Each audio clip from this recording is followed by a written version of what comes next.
আজকের রেসিপি একদম ঘরোয়া পদ্ধতিতে চিংড়ি মাছের মালাইকারি। ওয়েলকাম টু মামনির রান্নাঘর। এখানে আছে টক দই, কাজু, পেঁয়াজ, টমেটো, কাঁচা লঙ্কা, আদা আর রসুন।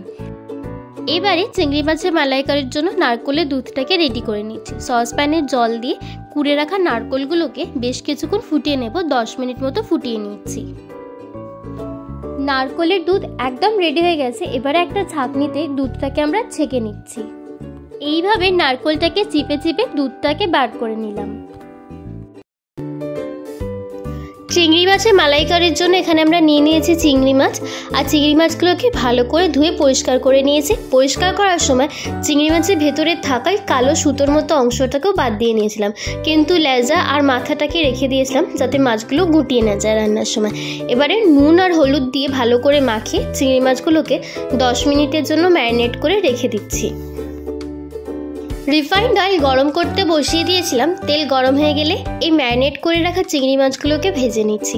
বেশি লাল করে ভাজবো না, হালকা সোনালি হয়ে গেলে মাছগুলোকে তুলে নেব।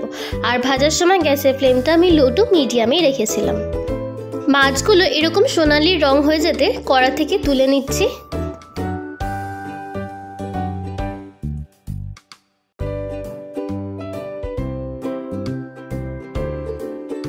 এবারে ফ্রাই প্যানে রিফাইন্ড অয়েল গরম করতে বসিয়ে দিয়েছিলাম। তেল গরম হয়ে গেলে এই কাজু আর কিশমিশগুলোকে ভেজে নিচ্ছি। প্রথমে কাজুগুলোকে দিয়ে দিলাম। 2-1 মিনিট কাজুটা ভাজার পরে দিয়ে দিচ্ছি কিশমিশগুলো। এবার কাজু কিশমিশ একসাথে ভেজে কিশমিশের একটু রঙটা পরিবর্তন হয়ে গেলে আমি ওগুলোকে কড়া থেকে তুলে নিলাম। কড়া থেকে তুলে ওই তেলে দিয়ে দিচ্ছি একটা তেজপাতা, দারচিনি, ছোটো এলাচ আর কয়েকটা গোলমরিচের দানা। গোটা মশলাগুলো তেলে ফ্লেভার ছেড়ে দেওয়া পর্যন্ত 2-1 মিনিট নেড়ে চেড়ে অ্যাড করে নিলাম পেঁয়াজ বাটা। একটা মিডিয়াম সাইজের পেঁয়াজ আমি বেটে নিয়েছিলাম। দিয়ে দিচ্ছি রসুন বাটা আর এই আদা বাটা আর কাঁচা লঙ্কা বাটা। আদার মধ্যে কাঁচা লঙ্কাটাকে মিশিয়ে দুটো একসাথে ঢেলে দিচ্ছি। দিয়ে ভালো করে মশলাগুলোকে আমরা কষিয়ে নেব যতক্ষণ না মশলার কাঁচা ভাবটা ছেড়ে যায় আর মশলা থেকে একটু তেলও বেরিয়ে আসে। মশলার কাঁচা ভাবটা ছেড়ে যেতে অ্যাড করে নিচ্ছি টমেটো বাটা।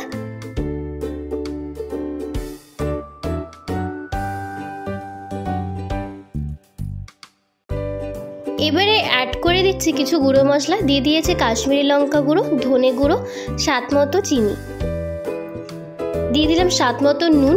এই মশলাগুলো দিয়ে ভালো করে মশলাটাকে কষিয়ে নিচ্ছি যাতে মশলা থেকে খুব সুন্দরভাবে তেল ছেড়ে আসে, ফ্লেভারও ছেড়ে যায়। মশলা থেকে একটু তেল ছেড়ে গেছে। এই পর্যায়ে গ্যাসের ফ্লেমটাকে আস্তে করে দিয়ে কাজু আর টক দই যেটা একসাথে বেটে নিয়েছিলাম সেই পেস্টটা দিয়ে দিলাম। এই পেস্টটা দিয়ে বেশ ভালো করে আমরা কষিয়ে নিচ্ছি।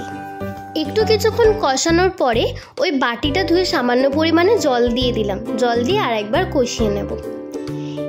এবারে যে নারকেলের দুধটা আমরা বের করে নিয়েছিলাম সেই নারকেলের দুধটা এই মশলার মধ্যে অ্যাড করে দিই। মশলা থেকে কিন্তু অনেকটাই তেল ছেড়ে গেছে।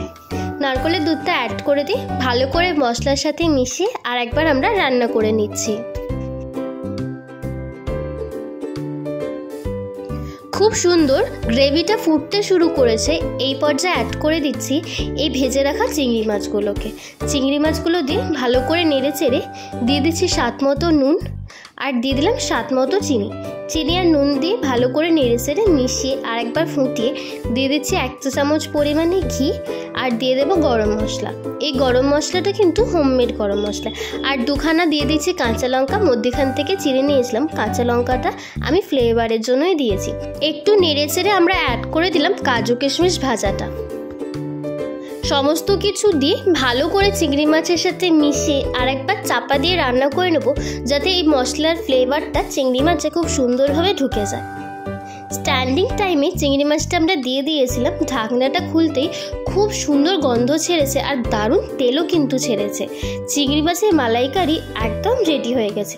এই রেসিপিটা আপনাদের ভালো লাগলে লাইক, কমেন্ট এবং সাবস্ক্রাইব করবেন।